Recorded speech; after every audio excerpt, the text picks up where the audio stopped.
2 Samuel, capítulo 6, nós vamos ler do versículo 1 até o versículo de número 11, para a nossa meditação nessa noite. Estou lendo na versão NVI, se os irmãos quiserem acompanhar no Data Show, é a mais próxima da nossa. Diz assim a palavra do Senhor. De novo, Davi reuniu os melhores guerreiros de Israel, 30.000 ao todo. Ele e todos os que o acompanhavam partiram para Baalá, em Judá, para buscar a arca de Deus, arca sobre o qual é invocado o nome do Senhor dos Exércitos, que tem seu trono entre os querubins acima dela. Puseram a arca de Deus num carroção novo e a levaram da casa de Abinadab na colina. Uzá e Aiô, filhos de Abinadab, conduziram o carroção. Com a arca de Deus, Aiô andava na frente dela. Davi e todos os israelitas iam cantando e dançando perante o Senhor, ao som de todo tipo de instrumentos de pinho, harpas, liras, tamborins, chocalhos e símbolos. Quando chegaram à eira de Nacon, Uzá esticou e segurou a arca de Deus, porque os bois haviam tropeçado. A ira do Senhor acendeu-se contra Uzá por seu ato de irreverência. Por isso Deus o feriu, e ele morreu ali mesmo ao lado da arca de Deus. Davi ficou contrariado porque o Senhor, em sua ira, havia fulminado Uzá. Até hoje, aquele lugar se chama Perez Uzá. Naquele dia, Davi teve medo do Senhor e perguntou: como vou conseguir levar a arca do Senhor? Por isso, ele desistiu de levar a arca do Senhor para a cidade de Davi. Em vez disso, levou para a casa de Obed-edom, de Gate. A arca do Senhor ficou na casa dele por 3 meses, e o Senhor abençoou e a toda a sua família. Amém? Pai querido, estamos diante da Tua palavra. Tua palavra que é viva, eficaz, inerrante, infalível. Nós, ó Pai, a temos como nossa única regra de fé e prática. Acreditamos, ó Deus, que essas escrituras são sagradas, que o Senhor mesmo é quem soprou as palavras que aqui nós encontramos e inspirou aqueles homens. E nós suplicamos, ó Deus, a Ti, que assim como o Senhor inspirou homens a escrevê-la durante 16 séculos, que nesse momento, Pai querido, o Teu Espírito Santo ilumine nossas mentes e corações, que possamos estarmos com os nossos ouvidos ávidos a ouvir a Tua voz. E por isso nós suplicamos, fala conosco mais uma vez. Por misericórdia, nós oramos em nome de Jesus. Amém e amém. Podeis assentar, queridos irmãos. Eu quero estar ministrando nessa noite, pensando com os irmãos, baseado nesse texto, sobre o tema não profane o sagrado. Não profane o sagrado. Queridos irmãos, eu quero pensar com os irmãos que as coisas de Deus, elas não podem ser tratadas de qualquer maneira à luz da palavra de Deus. Boas intenções, entusiasmo, aparência de zelo, não substitui a obediência reverente àquilo que diz a palavra do Senhor. Esse sermão é um daqueles que eu ministro com temor e tremor. Eu estava dizendo ontem, na visita que estávamos fazendo, do intercâmbio do mês da família, e eu estava dizendo para aqueles irmãos, olha, eu preparei um sermão essa semana que me bateu a semana inteira. E quando foi no sábado dar aquela ajustada, ver se tinha que mudar alguma coisa, apanhei também. E eu brinquei com aquela irmã, olha, eu apanhei semana inteira e domingo vou bater em vocês. Porque, de fato, esse sermão ele nos leva a refletirmos como é que nós estamos conduzindo a nossa vida espiritual. Queridos irmãos, 2 Samuel 6 é um daqueles textos que nos fazem tremer. Davi está vivendo um momento decisivo. Ele já havia sido estabelecido como rei sobre Israel, está fazendo já uma reforma, algumas mudanças. E Jerusalém já havia sido conquistada, e agora Davi tem um desejo de trazer a Arca da Aliança de volta para a cidade. Essa Arca da Aliança era algo muito importante para o povo de Israel. Essa Arca da Aliança foi feita quando o povo deixou o Egito e caminhava em direção à Terra Santa, à Terra da Promessa. E o Senhor então pediu que Moisés pedissem aos seus homens que foram capacitados por Deus, para que, através de uma madeira chamada cássia, construísse uma arca. Essa arca era revestida de ouro por dentro e por fora. Ela tinha uma tampa e havia um propiciatório por cima, onde ficava 2 querubins de frente, um para o outro. Ali dentro estava a vara de Arão que floresceu, estava as tábuas da lei e estava um pouco do maná que desceu do céu. Essa arca, quando ela estava no templo, aquele templo que era móvel, ela ficava no lugar chamado Lugar Santíssimo.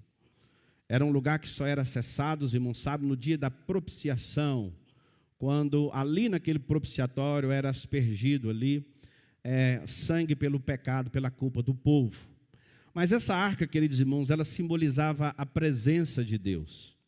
Em 1 Samuel, nós encontramos algo inusitado que aconteceu com essa arca. Essa arca, queridos irmãos, em um momento no tempo dos juízes, em que o povo de Deus havia abandonado ao Senhor, estavam vivendo no automático. Quem era na época o sacerdote daquele tempo era o sacerdote Eli, e os seus filhos Ofni e Finéias profanavam o templo do Senhor, e Deus havia dito para Eli que iria tratar com seus filhos, e Eli não tomou uma decisão firme com seus filhos, até que Deus resolveu tratar não apenas com seus filhos, mas também com ele e também com todo Israel.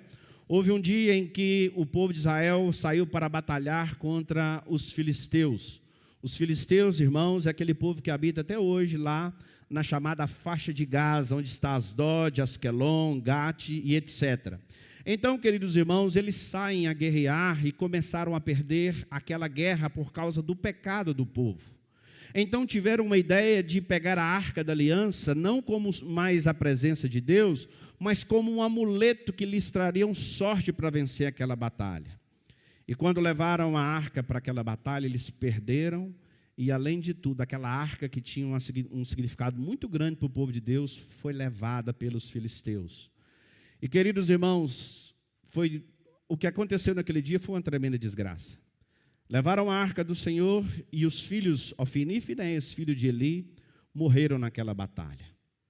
Quando vieram avisar a Eli que os seus filhos haviam morrido e que a arca tinha sido levada, a Bíblia diz que ele estava muito obeso e já não enxergava bem. A Bíblia diz que ele cai da cadeira, ele morre. E uma das suas noras, que estava grávida, deu à luz exatamente aquele momento, mas também não resistiu. E antes de morrer, colocou o nome no seu filho, que nasceu diante de toda aquela desgraça, o nome Icabô, que significa foi-se a glória de Israel. Por onde a arca passou na terra dos filisteus, irmãos, ela trouxe grande sofrimento, porque a presença de Deus é para um povo exclusivo, é para o povo de Deus. E então, por onde aquela arca passou, aqueles homens foram atacados de tumores. Eles mudavam de cidades, mas a maldição estava sobre eles, até o dia em que resolveram consultar alguns sacerdotes. Os sacerdotes disseram: olha, sabe o que vocês têm que fazer? Vocês devem pegar essa arca, colocar numa carroça, colocar nela réplicas dos tumores que Deus lançou sobre vocês de ouro e ratos de ouro, e devolver e coloca na estrada. Se essas vacas precisam ser vacas que têm ainda os seus bezerros, e vocês vão prender os bezerros. E quando vocês soltarem essas vacas, se elas forem em direção a Bet-Semes, que era a terra do povo de Deus, significa que o que está acontecendo com vocês é um castigo de Deus. Mas se elas forem para outro lado, se preocuparem em amamentar os seus bezerros, significa que o que está acontecendo aqui foi por acaso. E quando, queridos irmãos, soltaram aquelas vacas com as carroças, com os tumores, com os ratos de ouro, a Bíblia diz que ela vai em direção a Bet-Semes. Então aquele povo entendeu que o que estava acontecendo com eles era a mão do Senhor. E, queridos irmãos, o povo de Bet-Semes recebe aquela arca, ainda sem falta de zelo, abriram aquela arca e foram ver o que estava dentro, morreu muitos homens ali, até então que entenderam que aquela arca precisava de voltar para o lugar dela, porque ela simbolizava a presença de Deus e ela tinha que estar no centro daquele povo. Então, queridos irmãos, quando não puderam mais levar aquela arca, o que fizeram? Levaram para a casa de um homem, esse homem chamado Abinadab. Tiraram de Bet-Semes e deixaram em Abinadab. Durante esse período, irmãos, vem então agora o reinado do rei Saul. E durante o reinado do rei Saul, nós não vemos nenhuma referência sobre a Arca da Aliança. A Arca da Aliança permaneceu na casa de Abinadab por 70 anos, até quando Davi vai buscá-la. O povo havia se esquecido totalmente da importância daquele símbolo que significava a presença de Deus. E, queridos irmãos, o texto que nós vemos aqui, nós vemos depois de muitos anos em que aquela arca está na casa de Abinadab, Davi já é rei, e Davi quer dar valor às coisas sagradas, e ele quer trazer de volta aquela arca da aliança, que eu contei para os irmãos o que ela significava. A intenção de Davi, queridos irmãos, era ela correta. Ele sabia que Israel não poderia ser apenas uma nação organizada politicamente, militarmente. Ela precisava ser um povo centrado na presença de Deus. E a arca representava a presença especial do Senhor no meio do seu povo. A aliança, a santidade, o governo e a misericórdia de Deus. Tudo isso a arca simbolizava. Então, depois de muitos anos, aproximadamente 70 anos, que essa arca está na casa de Abinadab, em Kiriat Jearim, Davi decide trazer a arca para Jerusalém. Uma coisa muito linda, uma coisa muito bonita. Davi é um homem espiritual e entende que precisa trazer esse símbolo da presença de Deus de volta para o meio do povo. Então a festa, a música, a alegria, o povo estava reunido com um grande entusiasmo espiritual, como nós vemos no verso 5. O problema, queridos irmãos, é que eles estavam fazendo a coisa certa do jeito errado. E aqui eu chamo a atenção para a igreja, porque esse é o nosso objetivo nessa noite. Entender se o que nós estamos fazendo, mesmo sabendo que é o certo a se fazer, mas nós talvez não estejamos fazendo a coisa certa do jeito errado. E fazer a coisa certa do jeito errado é pior do que não fazer. Os irmãos sabem que eu sou um pastor entusiasta e incentivo a igreja a trabalhar na obra do Senhor. Mas trabalhar na obra do Senhor, além de ser um privilégio, também é uma grande responsabilidade. E a palavra do Senhor diz assim: maldito aquele que faz a obra do Senhor relaxadamente. A Bíblia chama de maldição aquele que no seu ministério faz isso de forma relaxada. Então, queridos irmãos, eles vão ali com uma boa intenção, mas vão fazer algo de errado. Colocaram uma arca em um carro novo, conduzido pelos filhos de Abinadab, um chamava Uzá e o outro Aiô. Fica aí a sugestão de nomes para filhos, né? Uzá, Aiô, né? São nomes muito bonitos aí. Aos olhos humanos, queridos irmãos, parecia zelo da parte de Davi tomar essa atitude.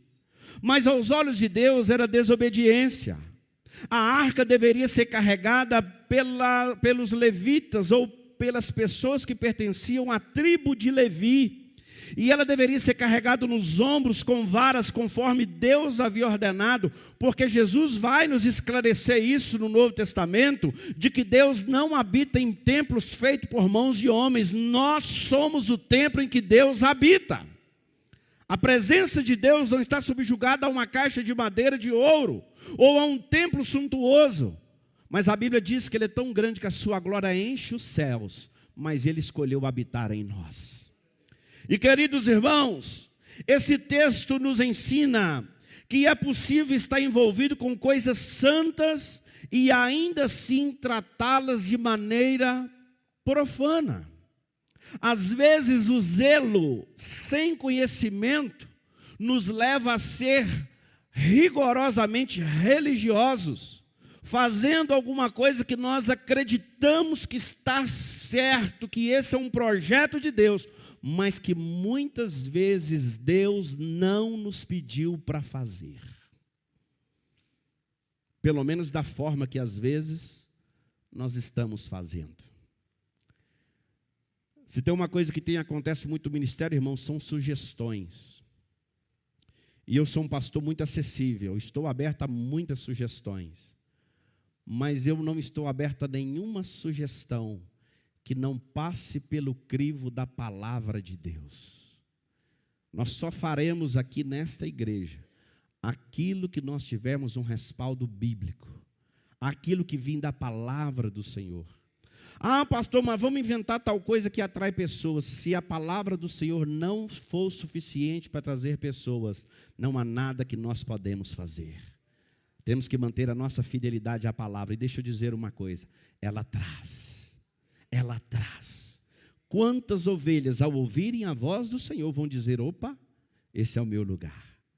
Não precisamos de inventar moda, não precisamos de criar atrações, nós precisamos de fidelidade à palavra de Deus. Aí o Senhor vai enviar pessoas para serem cuidadas juntamente conosco. Então, queridos irmãos, é possível cantar, é possível celebrar, se emocionar e movimentar a obra, mas desagradar a Deus quando desprezamos a sua palavra. Às vezes alguma pessoa quer balizar alguém, não, mas eu não acredito que a pessoa faria tal coisa. Irmãos, não seja inocente. O ser humano é totalmente depravado. E se não for a misericórdia de Deus que alcançá-lo e mudar o seu caráter, o homem é capaz de fazer coisas inimagináveis. Ele prega em pecado, ele canta em pecado, ele glorifica em pecado, ele faz visitas em pecado. Aliás, faz até milagres em pecado. Então, o que deve balizar a vida de alguém, Jesus nos deu a dica, são os frutos. Porque é impossível, queridos irmãos, você colher coisas boas de uma árvore ruim.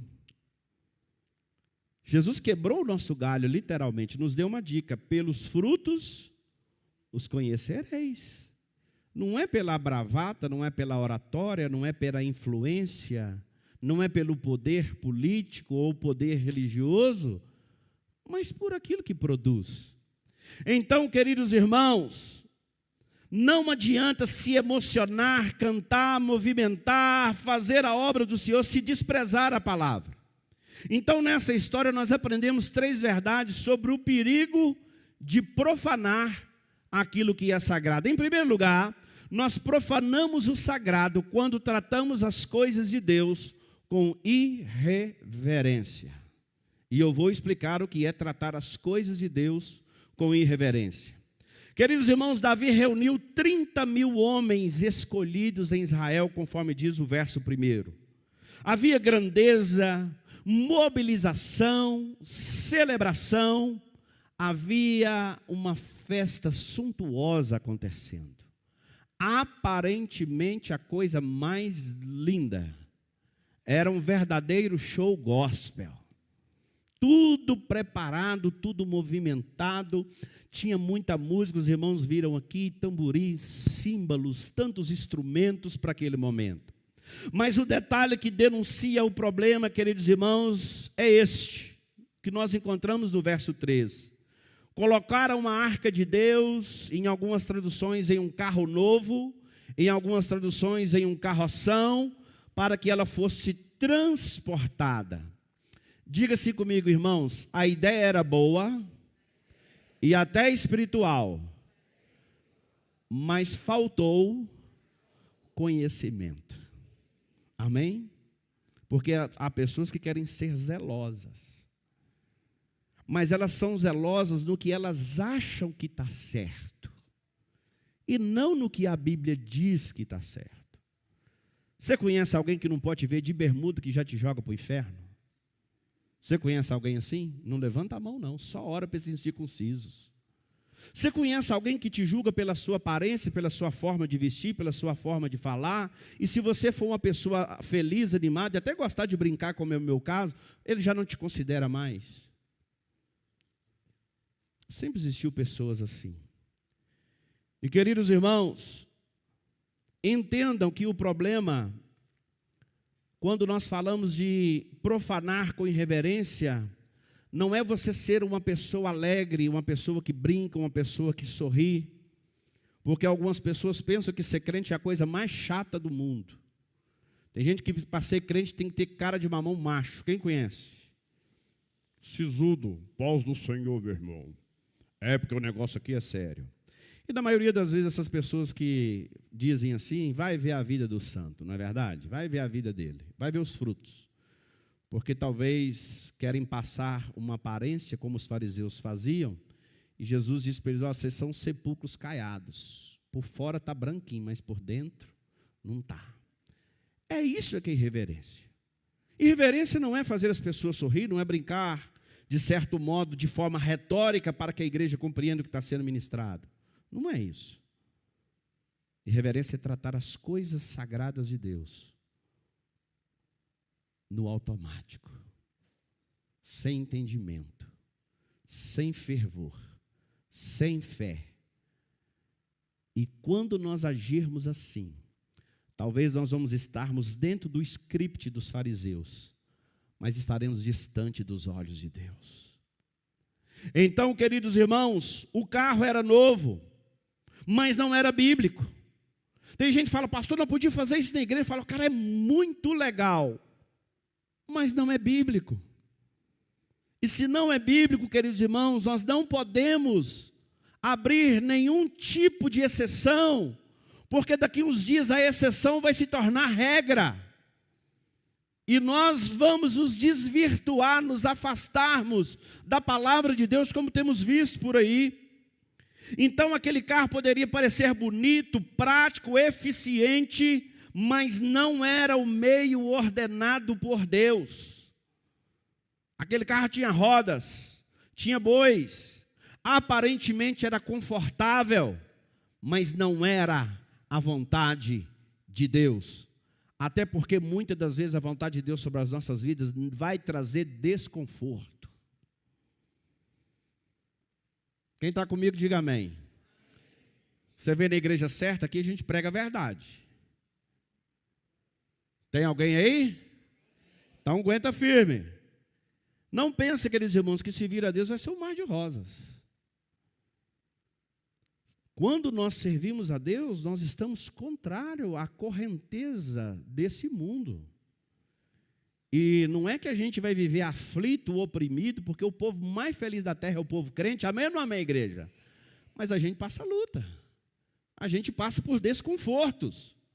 E, queridos irmãos, a arca deveria ser conduzida pelos levitas, sobre os ombros com varas, como nós encontramos em Êxodo 25, números 4, e também vemos Davi reconhecendo isso em 1 Crônicas 15, 15.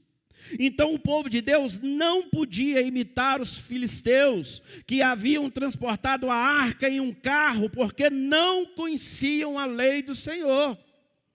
Quando mandaram ali para Bet-Semes e depois para Queriate Jearim a arca, eles mandaram num carroção, num carro novo, mas eles não conheciam as coisas de Deus. Não adianta estar próximo das coisas de Deus, é preciso conhecê-las. Jesus disse assim, quem diz os homens ser o filho do homem? E nos disseram, Senhor, olha, uns acham que o Senhor é João Batista, outros Elias, ou um dos profetas. Ele diz, ok. E vocês que caminham comigo, vocês sabem quem eu sou? E Pedro, cheio do Espírito Santo, respondeu, tu és o Cristo, o Messias, o enviado, o Filho do Deus vivo. Então, queridos irmãos, não basta estar perto do sagrado, é preciso conhecê-lo. E, queridos irmãos, o povo de Deus não podia imitar os filisteus, porque aqui está uma advertência profunda para nós hoje. Nem tudo que parece funcionar aos olhos humanos é aceitável diante de Deus. Repita comigo, igreja, nem tudo que parece funcionar aos olhos humanos é aceitável a Deus. Amém? Nós não precisamos de imitar a fé de ninguém. O nosso Deus, Ele quer ser adorado e Ele tem dito na sua palavra como é que Ele quer ser adorado. Nem tudo que emociona o povo honra ao Senhor. E aqui eu abro um parêntese. Irmãos, com todo respeito, eu sou pastor de vocês. Eu fico muito preocupado com a ingenuidade de alguns irmãos e de irmãos, às vezes, velhos de igreja. Velho de igreja. Que ainda estão balizando o sucesso de uma igreja ministerial pelas emoções. Tem que sentir alguma coisa, pastor, tem que dar um trem aqui. Tem que ter um remeleixo, tem que ter um movimento. Olha, irmãos, semana passada eu preguei quando Deus, o Senhor, vai falar com Elias. Teve fogo, teve terremoto, teve vento. E o texto diz, e Deus não estava nem no vento, nem no fogo e nem no terremoto. Ele veio numa brisa suave falar com Elias. Nem tudo que reluz é ouro. Algumas pessoas, irmãos, já me imploraram para mim fazer um evento aqui na igreja para a galera poder chorar. Para pôr as mágoas para fora. Parece uma coisa simples, né? Vamos fazer isso. Meus irmãos, nós estamos deturpando um culto que é o Senhor. Pode acontecer uma emoção no culto, você pode chorar, você pode glorificar, você pode até pular para cima o que você quiser, mas de forma espontânea, não pode ser por causa de um poder de persuasão. Os irmãos sabem que eu tenho persuasão. Se eu quisesse, faria vocês chorassem agora, põe todo mundo chorando para casa, isso era moleza para mim. Mas o meu compromisso não é com as suas emoções, o meu compromisso é com a verdade da palavra de Deus. As emoções podem vir ou não, mas a palavra a qualquer preço. A fidelidade à palavra a qualquer preço. Como ainda tem gente ingênua no nosso meio? Como ainda tem gente procurando? E eu entendo que o motivo disso é a falta de Bíblia mesmo. Porque nós não encontramos isso nas Escrituras, encontramos isso nos costumes humanos e que muitos pastores e igreja acabam ensinando, mas que nada tem a ver com a palavra de Deus. Paulo diz que até o nosso culto tem que ser racional. Paulo corrigiu a igreja de Corinto no capítulo 14, que o culto daquela igreja era uma bagunça, ninguém entendia nada. E ele vai dizer, olha, Deus não é Deus de confusão. Tudo que for feito seja com ordem e com decência. Amém, irmãos? Ou será que o Espírito Santo só age no meio do barulho? Só age no meio de choro? Só age no meio de emocionalismo? Será? Então, queridos irmãos, nem toda invocação ou toda inovação, praticidade ou entusiasmo pode substituir a obediência. O Senhor vai dizer, através do profeta Samuel, vai dizer a Saul, olha, obedecer, Saul, é melhor do que sacrificar. O povo prefere sacrifício, prefere fazer um holocausto e está tudo certo com Deus.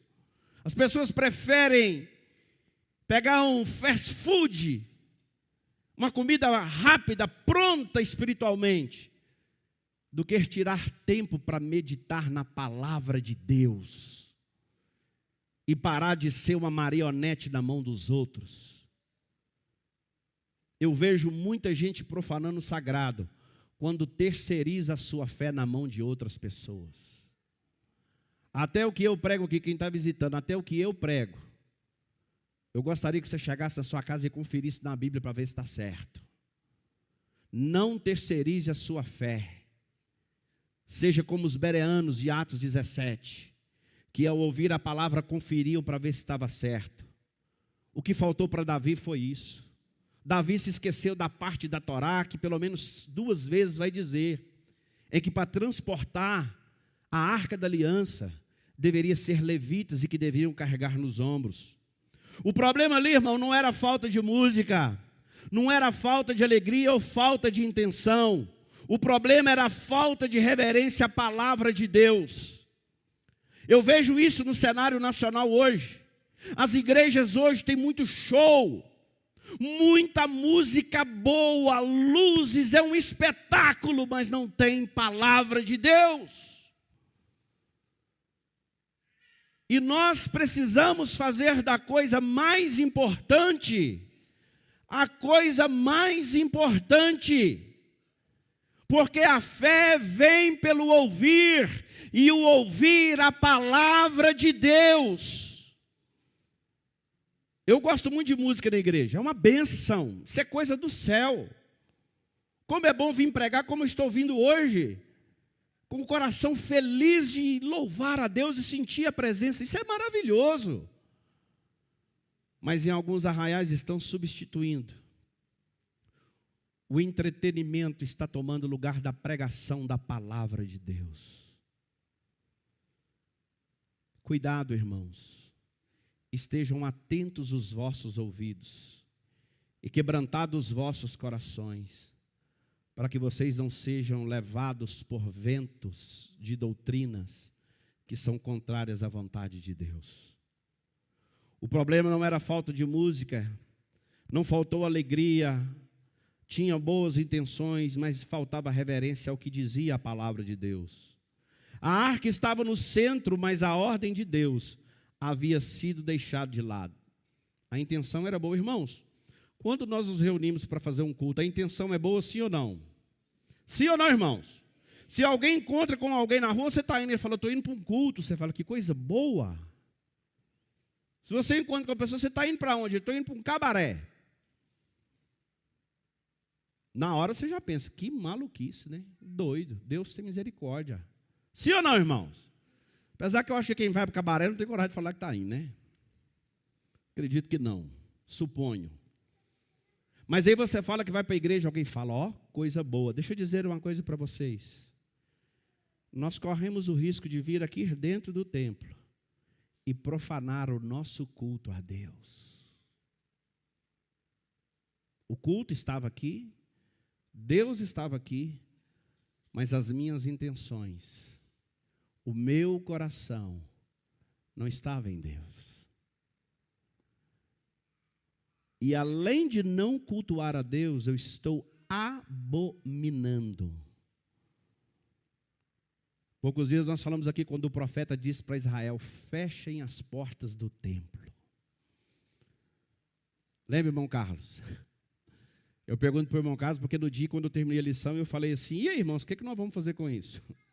Eu olhei para o irmão Carlos, ele estava chorando. E ele falou, buscar a misericórdia de Deus e seguir em frente. Porque aquela lição nos pegou. Então, queridos irmãos, esse presente, queridos irmãos, esse perigo, aliás, ele continua presente. Podemos tratar o culto como programação, a oração como uma formalidade, a ceia como uma rotina mensal, a palavra de Deus como uma opinião, talvez até filosófica, a igreja como um ambiente social e o ministério como um palco pessoal. Esse aqui é que me pega demais, porque eu vejo muitos aqui, a igreja um ambiente social e o ministério como um palco pessoal. Irmãos, eu sou pastor, um peso nos meus ombros é muito grande. E de vez em quando eu falo, Senhor, eu estou fazendo a tua vontade? Senhor, eu não entrei num automático, não. Senhor, eu não me secularizei. Senhor, eu não estou fazendo isso só para agradar as pessoas. Senhor, me mostra. Não me deixa sair dos teus preceitos. Direto eu peço isso para Deus. Mas eu quero aconselhar você como crente também. Não é só o pastor que tem que fazer isso, não. Eu quero aconselhar você a perguntar, Senhor, a minha vida está te agradando? O que eu estou oferecendo para o Senhor é o que o Senhor me pediu ou o que eu acho que está certo? Existe uma regra de ouro, trate as pessoas como você gostaria de ser Mas existe uma regra de platina: trate as pessoas conforme elas gostariam de serem tratadas. Quando eu convido alguém para ir na minha casa, terça-feira nós vamos receber a irmã Conceição e o seu esposo. Nós perguntamos: o que vocês gostam de comer? Imagina, quem aqui gosta de frango com quiabo, levanta a mão. Bem alto. Vai tudo para o céu. Porque uma pessoa que não... Agora, quem não gosta?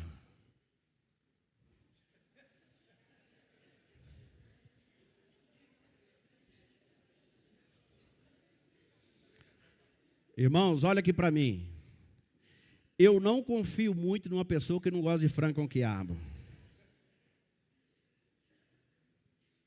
Se não gostar de pão de queijo, aí não tem salvação. Mas brincadeiras à parte, nós temos gostos diferentes, sim ou não? Aí imagina, eu convido o Lucas para almoçar na minha casa. Já sei que o prejuízo vai ser grande. E o Lucas chega lá em casa e eu falo: cara, eu fiz frango com quiabo para você, porque eu amo frango com quiabo. Eu estou fazendo para mim ou para minha visita? Tem muita gente fazendo para Deus o que Ele gosta, não o que Deus pediu. Tem muita gente fazendo em qualquer área ministerial, oferecendo para Deus aquilo que você gosta. Aqui, o louvor não é para você. A adoração não é para você. O evangelho não é sobre nós, o evangelho é sobre Ele, porque dele, por Ele e para Ele são todas as coisas. Glórias, pois, eternamente a Ele. A igreja diz a Ele, mas tem gente que acha, irmãos, que é sobre nós. Então, queridos irmãos, cuidado com o automático. Profanar é exatamente isso, tratar como comum aquilo que Deus declarou santo. O culto é santo, porque Deus procura os adoradores que o adorem em espírito e em verdade. A palavra é santa porque é inspirada por Deus e útil para ensinar, repreender, corrigir e instruir em justiça. A ceia é santa porque anuncia a morte do Senhor e exige discernimento espiritual. A oração é santa porque nos aproxima do trono da graça com reverência e confiança, como diz Hebreus 4,16. O nome de Deus é santo e não deve ser tomado em vão, como diz Êxodo 20, verso 7. A igreja pertence ao Senhor e foi comprada pelo sangue de Cristo. Tudo isto é sagrado. E se é sagrado, não pode ser tratado com desprezo. Você sabe qual que é um dos maiores medos do ser humano? Ser rejeitado. Um dos maiores medos do ser humano é ser rejeitado. E muitas das vezes, queridos irmãos, nós rejeitamos aquilo que é de Deus e colocamos o nosso gosto ao modo do freguês. Parece uma coisa à toa, mas nós estamos profanando aquilo que é sagrado. E, queridos irmãos, João Calvino ensinava que a verdadeira piedade, ela nasce quando o coração reconhece a majestade de Deus e se rende diante dele. Quando a majestade de Deus é esquecida, a adoração se torna leviana, se torna irresponsável. Se torna uma obrigação de domingo, a gente vem num automático e faz alguma coisinha que todo mundo faz e vai para casa e fala: não, que culto maravilhoso, porque o louvor foi bem tocado, o pastor pregou bonitinho, foi tudo certinho, então está tudo bem. Mas, queridos irmãos, eu me nego a viver esse vazio religioso. Tem mais alguém aí? Eu me nego a viver esse vazio religioso. Precisamos recuperar, queridos irmãos, o temor. Não um medo desesperado, mas uma reverência santa. Deus é Pai, mas também Ele é Senhor. Amém, irmãos? Muitas pessoas querem o Senhor como Pai, como Salvador, mas esquece que Ele é Senhor. E se Ele é Senhor, quem dita as regras é Ele. Amém? Pastor, não quero obedecer às regras. Eu ia falar vai com Deus, mas nem com Deus você vai.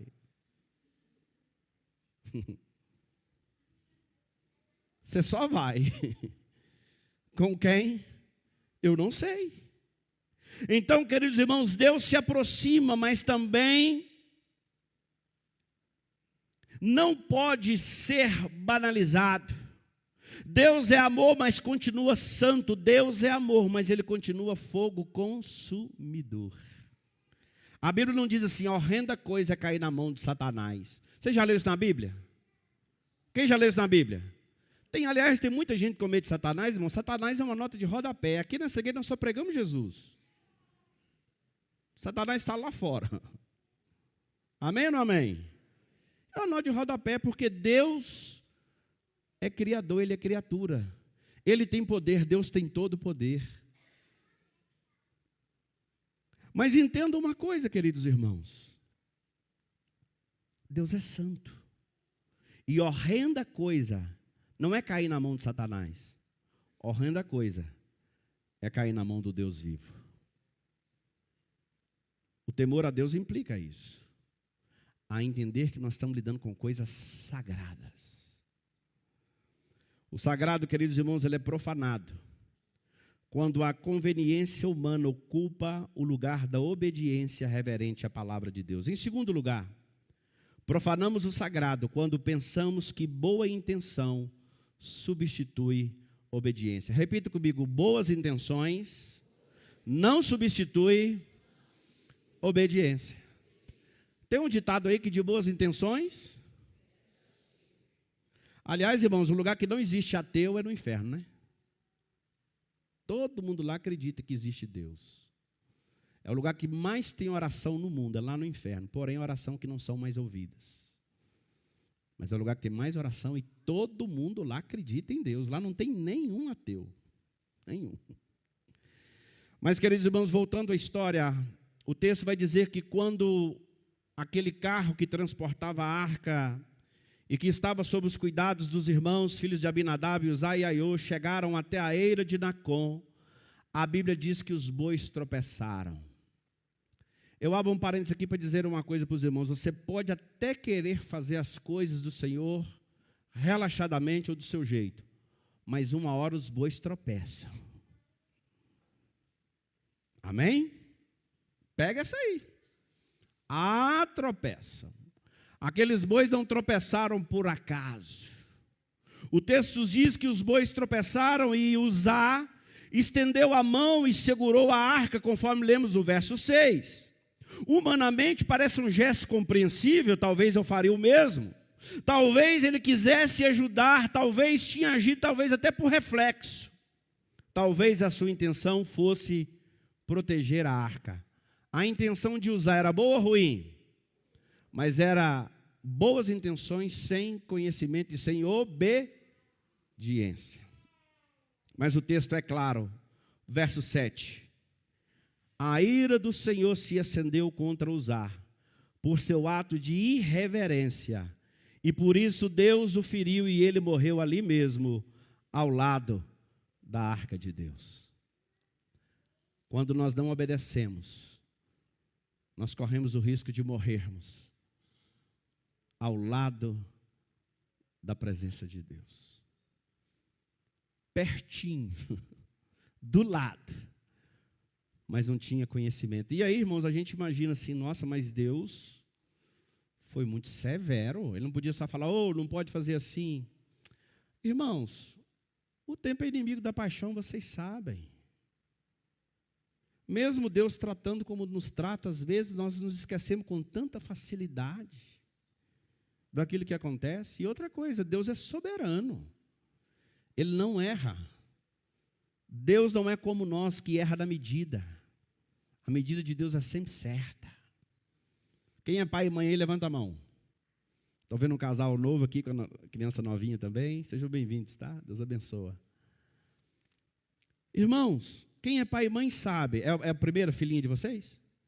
Então eu vou falar de uma coisa que vocês já estão vivendo, o medo de não errar na dose. Nós temos medo de exagerarmos na disciplina e temos medo de sermos negligentes. Não é verdade? Viu como é que eu sou profeta? Eu sou pai. A gente tem medo de errar na dose, de ser rígido demais, mas ser brando demais, não é? Para buscar esse equilíbrio está aqui, está na Bíblia, na palavra de Deus. Agora, o nosso Deus, a Bíblia diz que nele não há sombra de variação. Não tem dia que ele está estressadinho. Não tem dia, não, nele não há sombra de variação. Então, tudo que ele faz é na medida certa. E se ele resolveu matar, usar, ele fez a coisa certa. Mas essa severidade do texto nos assusta. Mas a questão é que Deus havia proibido que a arca fosse tocada, lá em Números capítulo 4, verso 15. Uzá tocou naquilo que Deus havia declarado intocável. Irmãos, eu vejo hoje pessoas tocando naquilo que Deus falou para não tocar. Eu vejo. Ah, pastor, mas nós estamos na graça, né? Quando foi que Ananias e Safira morreram? Foi na graça ou foi na lei? Nem tudo no Antigo Testamento é lei, irmãos. Nem tudo que está lá é lei. Tem coisas que são princípios divinos imutáveis. Aprenda isso. Então, Uzá tocou naquilo que havia se declarado intocável. O problema não começou na mão de Uzá, começou antes, quando decidiram transportar a arca de maneira errada. Você já imaginou como isso pesa sobre os ombros de um pastor, de um líder? Antes de eu ser pastor, eu não queria ser pastor, os irmãos sabem, meu pai é pastor, eu sei o que é a vida de um pastor. Eu li a palavra de Deus e dizia assim: meus irmãos, não queiramos ser mestres, presbíteros, porque receberemos o mais duro juízo. Porque quando o pastor acerta, mas se errar, vai fazer muita gente errar. Se tropeçar, vai fazer muita gente tropeçar. Então, queridos irmãos, a mão de Uzá apenas revelou uma sequência de negligências espirituais. Repita comigo assim: não negligencie a sua vida espiritual. Irmão, não cometa esse erro, até porque se o espiritual vai bem, o resto vai bem. Agora, se o espiritual vai mal, o resto vai mal. Esse episódio nos ensina que zelo sem obediência pode se transformar em reverência. Uzá pensou que a arca corria mais perigo caindo do chão do que sendo tocada por mãos humanas. Mas o chão não era impuro como o coração do homem. Porque a palavra de Deus diz que a terra obedece ao Criador, mas o homem é que se rebela contra ele. Há muitos textos na Bíblia. Eu admiro aquele texto de Jonas, preciso pregar sobre Jonas aqui na igreja. Os irmãos lembram quando Jonas dormiu, e o Senhor fez crescer uma bobureira sobre ele, que o protegeu do sol.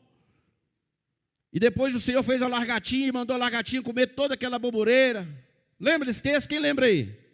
Aí eu fico pensando que a terra obedeceu e criou uma planta.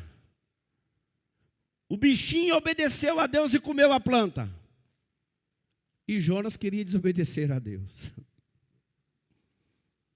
Então o problema de Deus não é com a terra. Aliás, a Bíblia diz que a terra é maldita por causa do pecado. E quem pecou não foi a terra, foi o homem.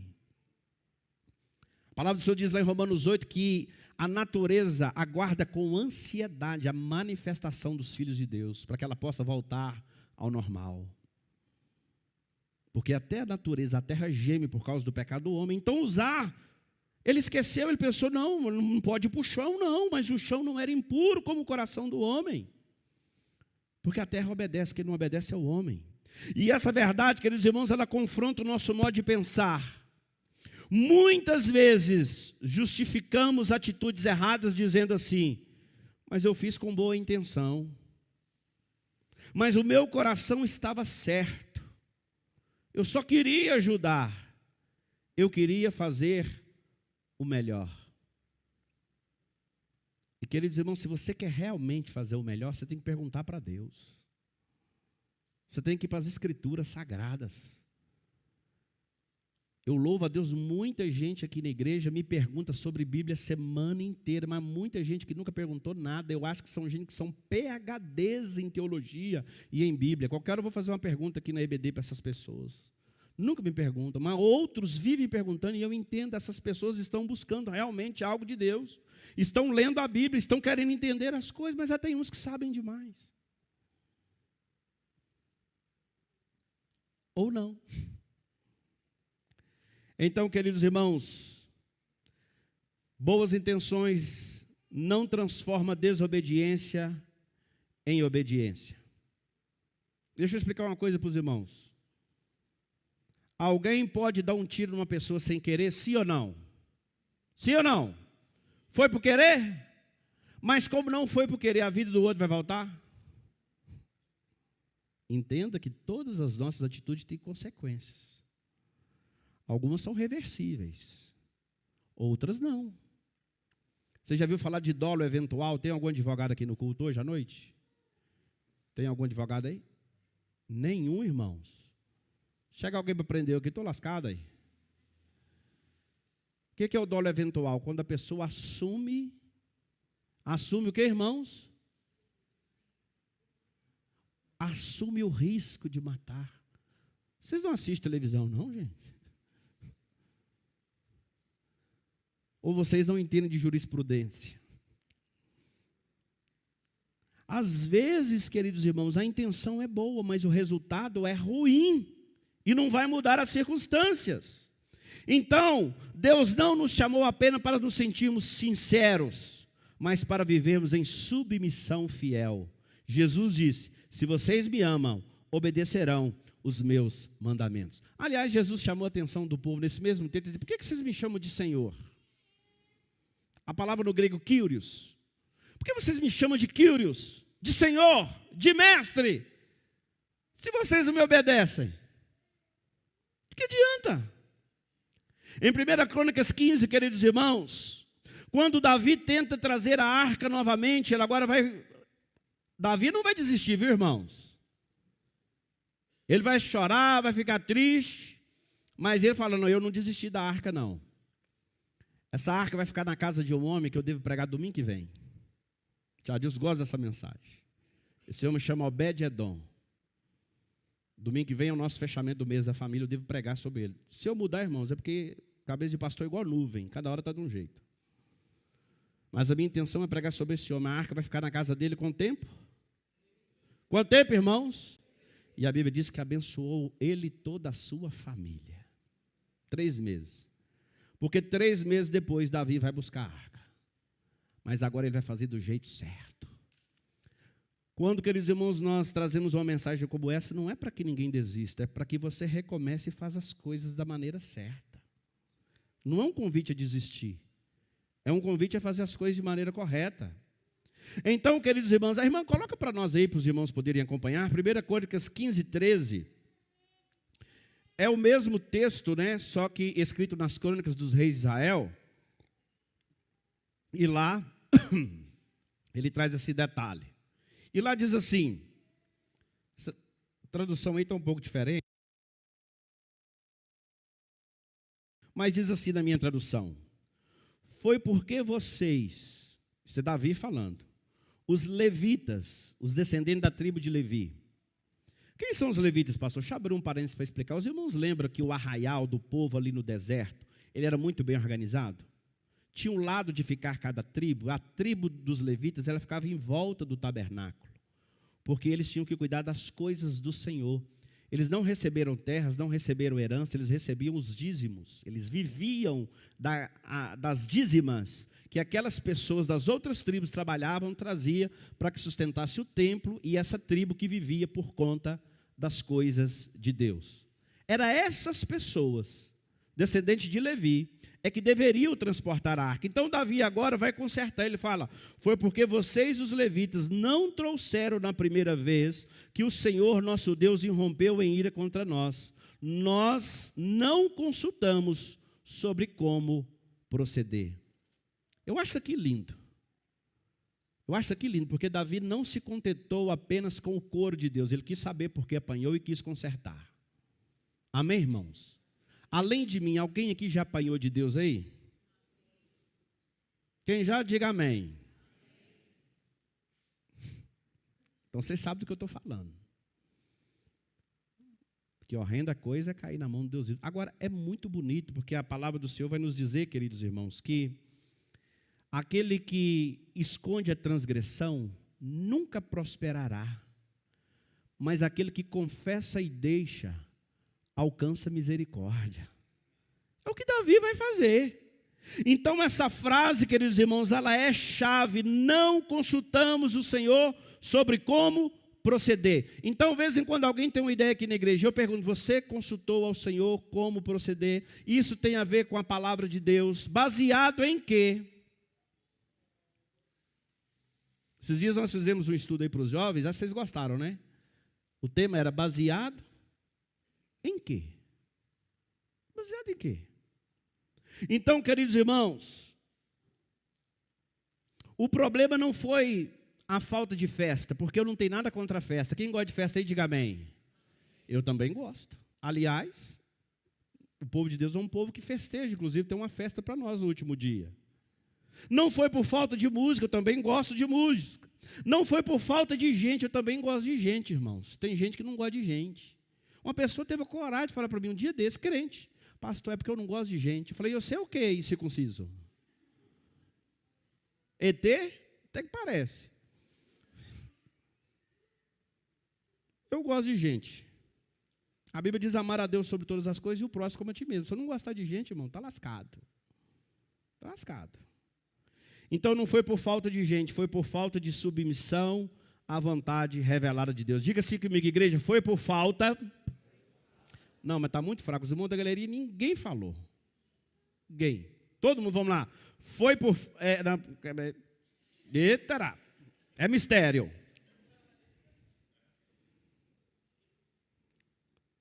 Diga assim comigo. Foi falta de submissão à vontade revelada de Deus. Então o problema foi por isso. Por falta de submissão. Irmãos, nós estamos submissos ao Deus da igreja, que é o Senhor Jesus Cristo. Não é o que eu quero fazer, é o que Ele quer que eu faça. Estão pegando aí? Diga amém. Então, queridos irmãos, antes de perguntar se algo agrada às pessoas, precisamos perguntar se agrada ao Senhor. Antes de perguntar se algo atrai, precisamos perguntar se é fiel. Antes de perguntar se emociona, precisamos perguntar se é bíblico. Depois dessa mensagem eu vou apertar mais do que eu já tenho feito aqui. O zelo que eu tenho tido aqui, eu vou apertar mais agora. Dom Carson observa que a adoração verdadeira, queridos irmãos, ela deve ser moldada pela revelação de Deus e não pelas preferências humanas. Eu concordo com o Carson. Deus não nos deu liberdade para inventarmos a forma de servi-lo. Tem um cantor aí que era do 4x1, que eu gosto muito dele. Eu gosto. Mas ele tem uma letra que se eu fosse amigo dele, eu ia ligar para ele e falar, cara, tira essa daí, que vai ficar top o seu CD. Ele canta uma música, ele era do 4x1, esqueci o nome dele agora. E ninguém me lembra não, por favor. Para não escandalizar o irmão. Mas ele diz assim, eu quero te adorar de qualquer jeito. E a Bíblia não diz que eu possa adorar de qualquer jeito. A Bíblia diz que os filhos do sacerdote ofereceram fogo estranho ao Senhor e foram consumidos. Quem sabe o nome dos dois? Nadab e Abiú ofereceram fogo estranho. O fogo que era para acender as coisas era o fogo que veio do céu, de Deus. Ah, fogo tudo é fogo, né? Não tem gente que fala assim? Ah, tudo é igual. Não, irmão, nem gêmeos são iguais. Nem gêmeos. Uma coisa é uma coisa e outra coisa é outra coisa. Vou te provar. É muito bom ter um cachorro amigo, mas é muito ruim ter um amigo cachorro. É a mesma coisa? Hein? Vou repetir. é muito bom ter um cachorro amigo, sim ou não? Mas é muito ruim ter um amigo cachorro.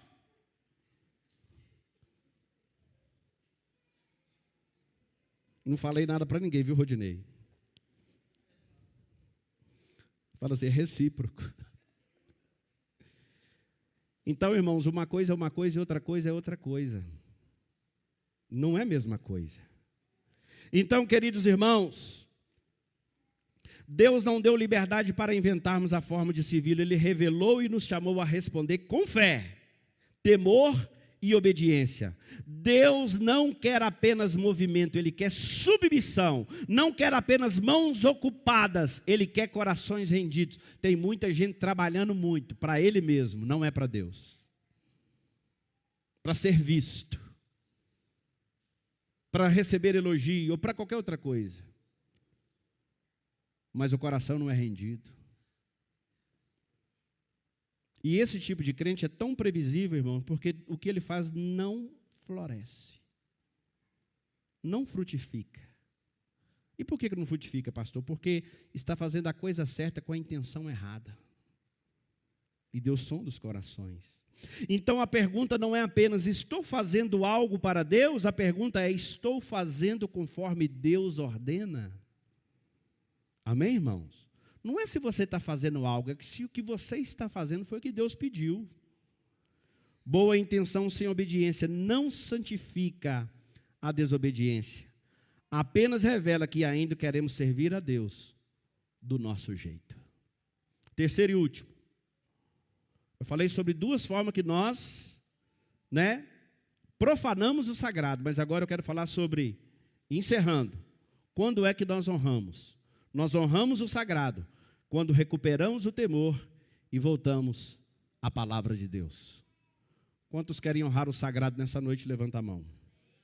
Essa é a boa notícia dessa noite, que não importa como é que você veio até aqui. O importante é daqui para frente.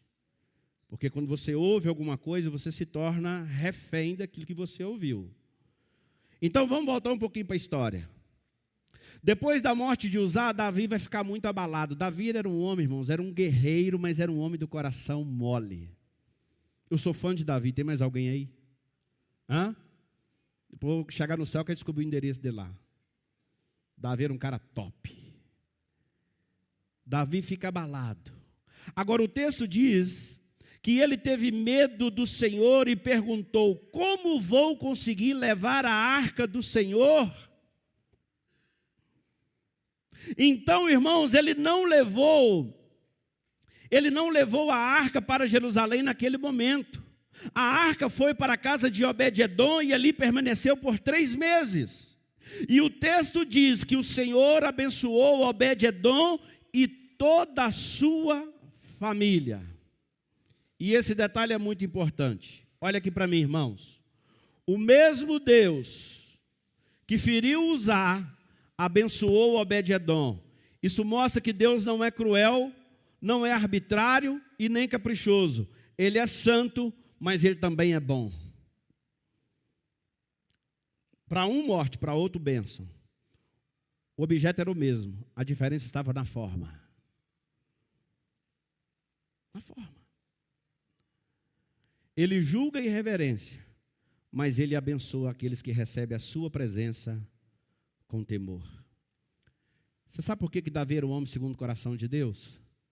Não é porque Davi era perfeito, mas Davi tinha feeling. Davi tinha sensibilidade espiritual. Irmão, se tem uma coisa que nós estamos precisando, é de sensibilidade espiritual. Porque é uma diferença, irmão, do servo de Deus para o ativista religioso. O ativista religioso, quando os seus projetos e planos, entre aspas, para o Senhor não dá certo, ele desiste, ele joga fora, ele põe a culpa em alguém. Mas o servo de Deus, quando não dá certo, ele recomeça. Amém, igreja? Essa é a diferença do ativismo religioso para o servo de Deus. O ativista desiste, joga tudo para o alto, não deu certo o plano para o Senhor. Agora o servo de Deus não. Davi vai tentar novamente. Mas agora ele não repete o erro.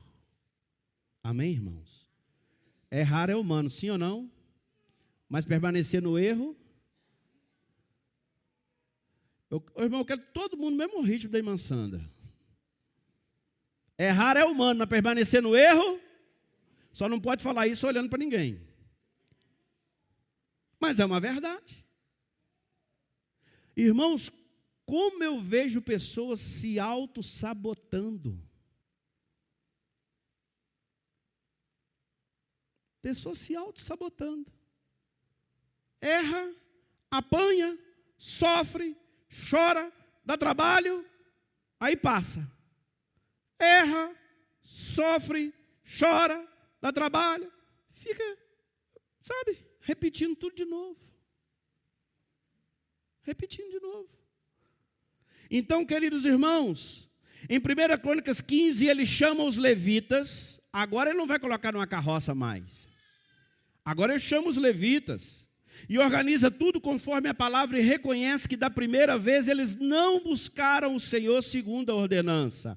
E esse é o caminho da restauração. Atente seus ouvidos. Reconhecer o erro, voltar à palavra e corrigir a rota. Repita comigo, todo mundo, até os da galeria. Reconhecer o erro, voltar à palavra e corrigir a rota. Torno a repetir, Provérbios 28:13. Aquele que encobre a transgressão nunca prosperará, mas aquele que confessa e deixa, alcança misericórdia. 1 João 9, se confessarmos os nossos pecados, Ele é fiel e justo para nos perdoar os pecados e nos purificar de toda a injustiça. O que passou não tem como mudar, mas dá para recomeçar e fazer certo.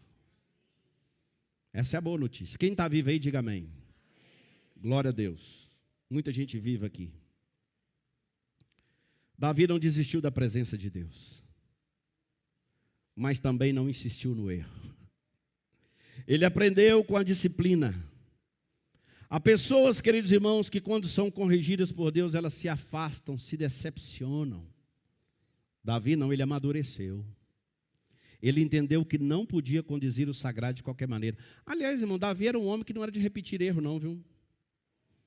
Eu vejo muito Zé Ruela falar, pastor, eu errei, né? Eu fiz isso, mas Davi era um homem segundo o coração de Deus, e Davi fez uma vez e abandonou o pecado. A espada entrou na casa dele, ele aguentou firme até o último dia da vida dele. Mas Davi não era uma pessoa de cometer o mesmo erro. Errar é humano, mas tem que abandonar o erro. E aliás, irmãos, para de tanta presunção de achar que você é Davi. Se você matar um gigante, matar um urso ou um leão, aí a gente conversa. Mas antes disso, quem falou que você é Davi?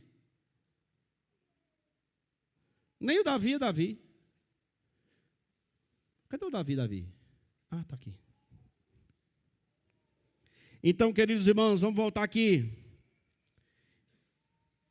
Davi amadureceu, ele entendeu que não poderia conduzir o sagrado de qualquer maneira, isso fala conosco. Talvez Deus hoje, nessa noite, esteja nos chamando a rever como temos tratado as coisas santas. Como é que você tem tratado as coisas santas? Talvez tenhamos nos acostumado demais, igual Eli, igual seus filhos.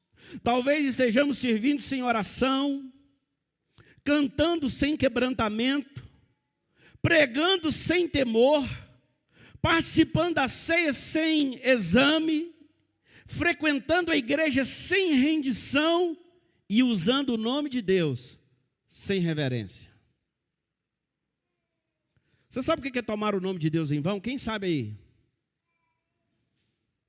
A gente aprendeu que tomar o nome de Deus em vão era não citar o nome de Deus, não é? Em qualquer ambiente, não é, irmãos? Tomar o nome de Deus em vão é carregar o nome de Deus dos lábios e viver longe dele. Você toma o nome de que é de Deus, mas não é. Tomando o nome de Deus em vão. Então, queridos irmãos, o chamado do texto não é para fugir da presença de Deus, não é para desistir. O chamado é para voltar à presença de Deus, mas do modo certo. Deus nos chama a adorá-lo com reverência e santo temor, porque o nosso Deus, Hebreus 12, 28 e 29, Ele é fogo consumidor. E aqui precisamos olhar para Cristo. Eu encerro com a cristologia. Eu disse para os irmãos que sermão sem Cristo não é sermão. Você pode pregar sobre qualquer navio, mas se você não fechou em Cristo, você não pregou, você contou história. A arca lembrava que Deus é santo e que o pecador não pode se aproximar de qualquer maneira, conforme nós vemos em Levíticos 10, 1 a 3. Mas em Cristo o acesso à presença de Deus, Ele nos foi aberto pelo novo e vivo caminho, chamado Jesus Cristo. Então, queridos irmãos, não porque Deus deixou de ser santo, mas porque sua santidade foi plenamente satisfeita ali na cruz do Calvário. Alguém viu uma arca da aliança aqui na igreja? Alguém viu? Por quê, pastor? Porque ela era símbolo para Israel, não para nós. Você sabia que depois que os babilônicos invadiram Jerusalém e destruíram, ninguém nunca mais ouviu falar o que aconteceu com a Arca da Aliança? Ninguém sabe se ela foi escondida, se ela foi destruída, se ela foi levada. O que é que aconteceu com a arca, pastor? Ninguém sabe. Sabe por quê? Porque agora, com a vinda de Cristo, ela não é mais necessária. Eu vou dar uma dica para os irmãos com todo amor e respeito. Se você for numa igreja e tem uma arca da aliança, lá já não é para você entrar. Porque a liderança daquela igreja já não entendeu o evangelho. A liderança já não entendeu. Então, se você for para lá, vai ser cego guiando cego. Você chegou na igreja, tem uma arca da aliança. Um dia eu fui num culto, irmão, vontade de sair correndo. O pessoal entrou com ela e marchando-se ainda. E deu vontade de dar uma arcada na cabeça deles. Que falta de conhecimento, que falta de entendimento. Pastor, por que a arca sumiu, pastor? Porque a presença de Deus. Hebreus 1 diz assim, tendo Deus falado aos homens de muitas maneiras, nos últimos tempos, nos falou na pessoa do seu Filho Jesus Cristo. Ele é o Emanuel, Ele é o Deus conosco, é Ele que habita em nós, não precisa de arca mais. Naquele tempo era importante, mas agora importante é Ele. Então, queridos irmãos, não porque Deus deixou de ser santo, mas a cruz satisfez plenamente o que o Senhor precisava. 1 Timóteo 2,5 diz que Ele é o verdadeiro mediador. Ele é a presença de Deus entre nós. Ele é aquele em quem a justiça e a misericórdia se encontram. E na cruz aprendemos que Deus não trata o pecado como coisa leve. Não. Para nos receber, o Filho de Deus teve que morrer. É pela graça, mas não foi de graça. Foi pago um altíssimo preço. Aliás, um preço que ninguém poderia pagar. Não há um justo sequer. Depois de Adão, todos pecaram, destituídos, separados estão da glória de Deus. Só que Jesus, o verbo de Deus, Ele nasce em Belém na plenitude dos tempos, mas Ele é eterno. Antes que houvesse dia, Ele já existia. Ele é Deus, Ele é anterior a Adão. Só Ele poderia oferecer um sacrifício perfeito.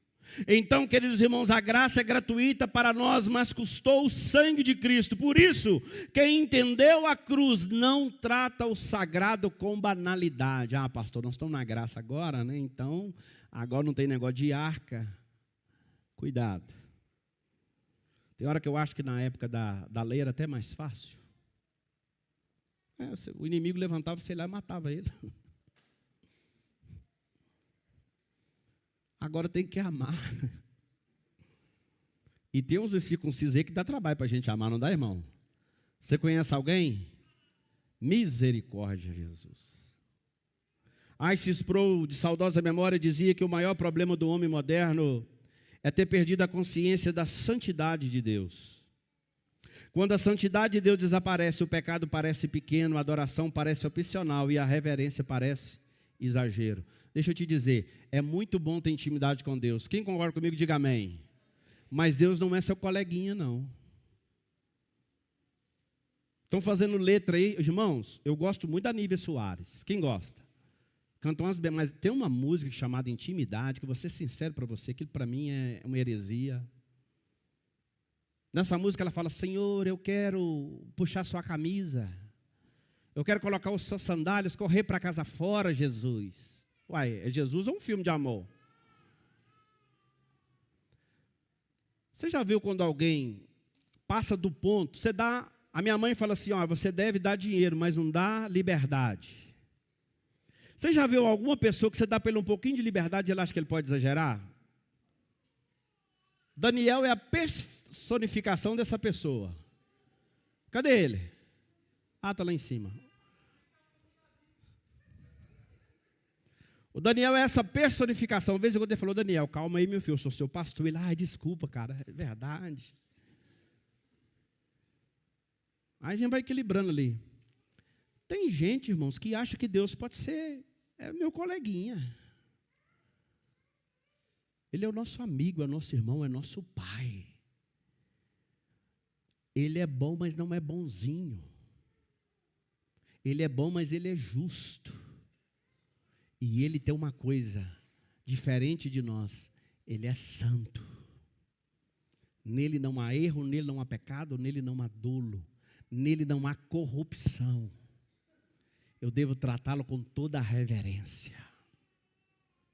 Toda a reverência. Todos os cultos poderiam ser assim, ó. Não é uma opinião filosófica do pastor, Deus está falando. E se Deus está falando, eu vou ficar sentado para mim ouvir Deus falar. Esse é o entendimento. Então, queridos irmãos, quando a santidade de Deus desaparece, o pecado aparece. O pecado parece pequeno e a adoração parece opcional. E a reverência parece exagero. Mas quando vemos quem Deus é, nós voltamos a nos ajoelhar. Honramos o sagrado quando deixamos de conduzir pelos nossos métodos e passamos a nos submeter à vontade santa de Deus. Baixe sua fronte. Toda a igreja. Baixe sua fronte. Fale com o Senhor agora. Eu disse aos irmãos que para preparar esse sermão foi com muito temor e tremor. E eu espero que esse mesmo temor e tremor esteja no coração dos irmãos.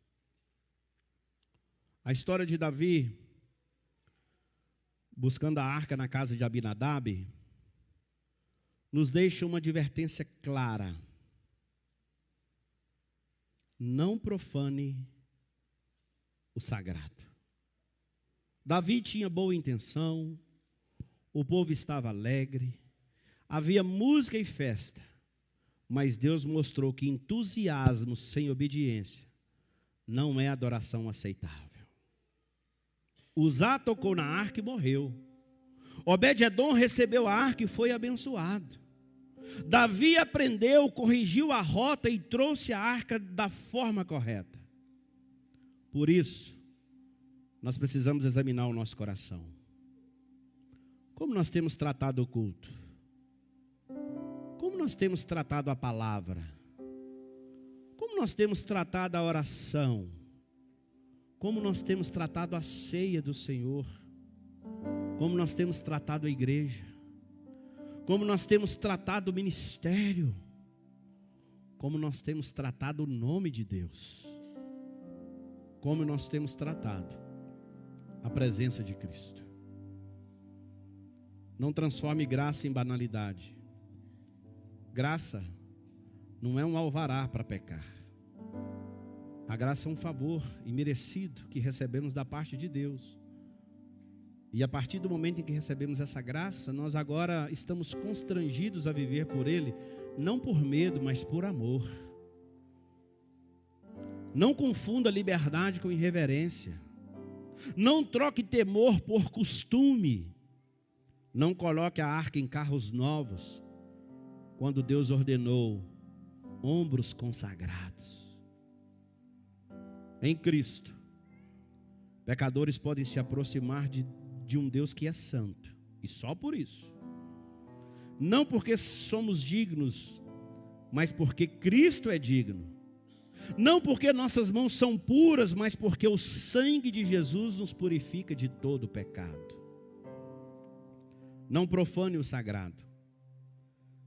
Trate com temor, amor e obediência aquilo que Deus separou para a sua glória. Eu quero convidar você agora para orar comigo, para pedirmos perdão ao Senhor pelas vezes em que nós entramos no automático e fizemos a obra dele relaxadamente. Eu quero convidar você agora para quebrantar o seu coração e entender que o Deus que nós servimos, ele é santo, e que nós temos que obedecer aquilo que ele nos manda. Ele não pede, ele manda, porque o que ele nos manda é o melhor para nós. Pai, em nome de Jesus, é com temor e tremor que eu entro na tua presença, Senhor, para suplicar a ti que perdoe-nos, perdoe a nossa carnalidade, perdoa-nos, ó Deus, pelas vezes em que tratamos o sagrado de qualquer maneira. Mas nós entendemos, ó Pai querido, que o Senhor é santo. Entendemos nessa noite que nós só podemos falar com o Senhor porque o teu Filho Jesus Cristo foi enviado por ti para que pudéssemos ter acesso ao Senhor. Pai querido, nós suplicamos a ti, ajuda-nos a viver em santidade. Ajuda-nos, ó Deus, a honrarmos o nome do Senhor. Ajuda-nos, ó Deus, a corrigir a rota da nossa vida e a estabelecermos, Pai querido, princípios, não costumes, mas princípios da tua palavra como um guia de direcionamento para as nossas vidas. Ajuda-nos, ó Deus, nessa tarefa, em nome de Jesus. Que a graça do nosso Senhor Jesus Cristo, o amor do Pai, a doce comunhão e as consolações do Espírito Santo de Deus esteja com cada vida aqui presente, desde agora para todos sempre. O povo de Deus diz...